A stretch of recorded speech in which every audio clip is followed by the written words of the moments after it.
Joining us right now is the committee's chairman, Robert Menendez, who's the senator. Senator, thank you very much for joining us this morning. This is a huge issue, one that has a lot of different aspects, and I'm just wondering where you come down in all of this. Well, based on the intelligence that we know and the consequences of inaction, I am strongly supportive of a resolution giving the president the authorization for the use of force.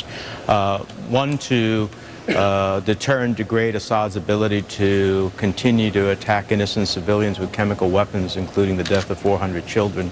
Two, to send a global message to Iran, for example. The Ayatollah, I am sure, is watching what we do and saying, will I be able to meet my mad dash for nuclear weapons? Or North Korea, having the dictator of North Korea say that the world will stand by and do nothing when chemical weapons are used. So those are just some examples of the consequences of inaction. And I believe we'll ultimately hear the case made today by Secretary Kerry, Secretary Hagel, and the chairman of the Joint Chiefs of Staff, General Dempsey, for both what happened in Syria and why we need to act.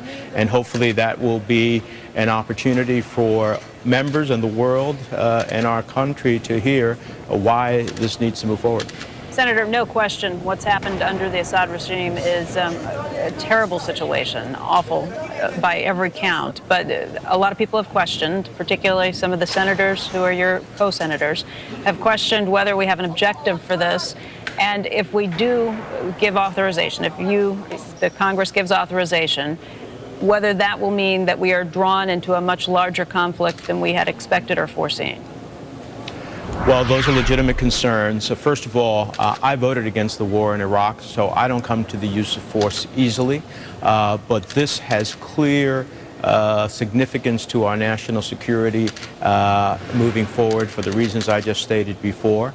I think that we have the wherewithal to strike against Assad's regime in ways that not only dramatically undermine his ability to deliver chemical weapons against innocent civilians, but at the same time, in doing so, undermines the regime itself.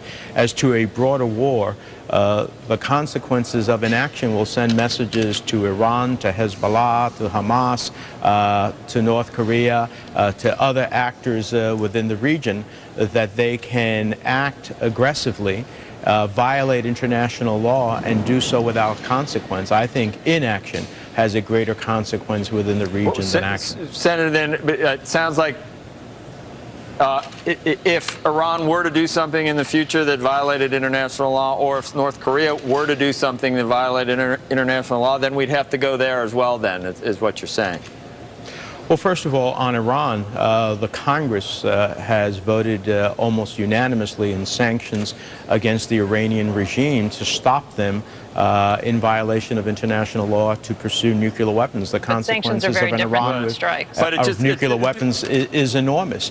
And we are already committed under a treaty as it relates to North Korea. So those are circumstances that we hopefully can avoid by acting in a way now that sends a global message that this can't stand. Senator, we had a guest on last week who talked about the man on the street in the Middle East, not the elites and sending a message to the ruling class, but to the man on the street. And the suggestion was made that we have no moral authority, that we have no credibility, and that, in fact, a missile strike of any sort would actually undermine our credibility, not raise it. What do you make of that?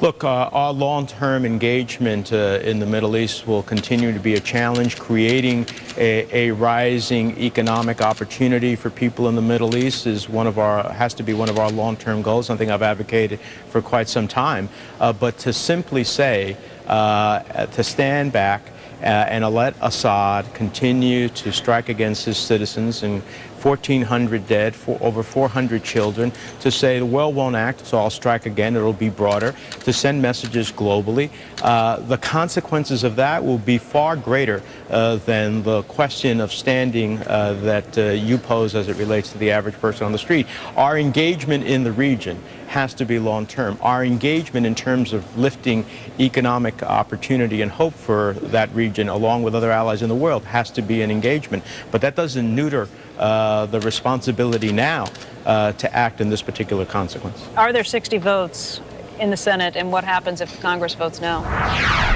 I believe that we will get there. I think Senator McCain made a pretty clear statement when he said a vote against the use of force in this particular case would be catastrophic. I think the president will continue to make his case, so will his team. I think as the facts unfold, part of what we'll see at the hearing today, I think people will understand the need for action. I think our resolutions that we will ultimately see will be far more tailored than what the administration sent us. But at the end of the day, we'll strike the balance between the need to act and act in a way that meets our goals and not create an open-ended, boots-on-the-ground, long-term proposition.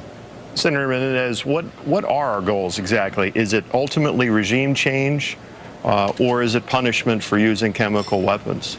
And if it is regime change, how confident are we that what we're going to be getting in return, in replacement of the Assad regime, will be any more friendly to U.S. interests than what we have now? Well, first of all, there are no great options here in Syria. Inaction has enormous consequences, as I've stated. Action, at the end of the day, will have hopefully some more positive consequences. From my perspective, the actions to be taken is to dramatically denigrate the regime's ability to deliver chemical weapons against its citizens. At the same time, while you're doing that, you are degrading the regime's ability to continue to wage a broader war.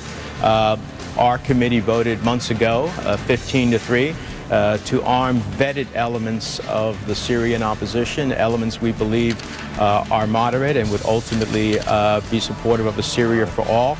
And that's the end result that I see us achieving. Mr. Chairman, thank you very much for your time.